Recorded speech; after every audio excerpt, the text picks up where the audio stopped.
A Venezuelan man detained by immigration officials 4 months ago in Fort Lauderdale has been trying to go back to the South American country since a judge granted him a voluntary departure order. Problem is his Venezuelan passport is expired and he can't renew it because the U.S. severed diplomatic relations with that country, so he remains locked up. NBC 6 investigator Miriam Masihi looks into the case of a man with no way out.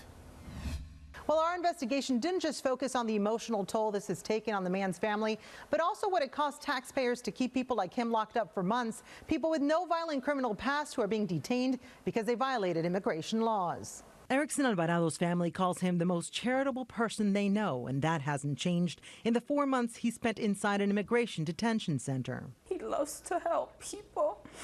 Even being in there, he calls us like, hey, do you mind if you put a little extra money to help out a friend here who has nothing. On May 2nd, the day he was detained, he was also pitching in, helping his pregnant daughter complete a job at Fort Lauderdale Hollywood International Airport. My sister owns a small company. They install office cubicles, and he was just going in there to drop off some of our workers. That's when an officer asked Alvarado for proof of ID, something he doesn't have because he's lived in the U.S. for 18 years without legal status. They called him, Border Patrol, he waited there. I asked my dad to just go, and he said he's not gonna get in trouble. He hasn't done anything wrong in this country, so he sat there and he waited for immigration to come and detain him. Since then, Alvarado's been detained without bond at the Broward Transitional Center, a privately owned immigration facility. My dad is not a criminal. All he's done is work hard to provide for us. In a statement, ICE told us on August 15th, an immigration judge denied Mr. Alvarado's application to remain in the U.S. and granted him voluntary departure with certain safeguards and conditions.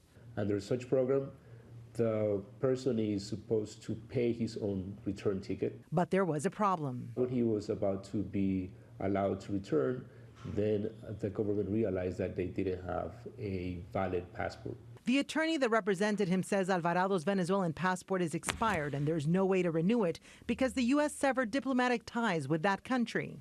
Therefore, he continues to be detained. So that voluntary departure deal that would have helped him keep a clean record has since expired and turned into a final order of removal, which means ICE has 90 days to repatriate Alvarado, but the problem remains. With no working Venezuelan embassy or consulates in the U.S. to renew his passport, Alvarado has no way out. Every other week that we go see him, he's more skinny, more depressed, and it's like, you can't even recognize him, like he doesn't even smile like he used to. Alvarado is not the only detainee stuck. A Department of Homeland Security review of over 3,000 detainees not repatriated within 90 days of receiving a final order of removal shows 277 were still locked up because they hadn't secured travel documents. He calls every day desperate, asking us to get him out. While not having Alvarado only affects the stability of his family, we all share the cost of keeping him detained.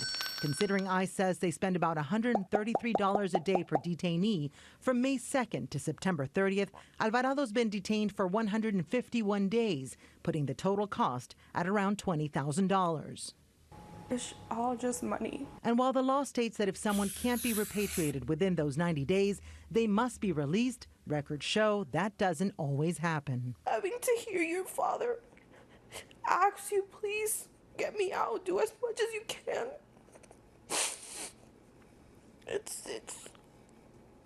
It's heartbreaking. We reached out to Senator Marco Rubio about this case since he's been working to get Venezuelans a temporary protective status. His representatives told us they've been in contact with the family and are providing assistance. As for why Alvarado never obtained legal status, his family tells us he tried several times but was unable to secure it. Miriam Masihi, NBC 6 Investigators.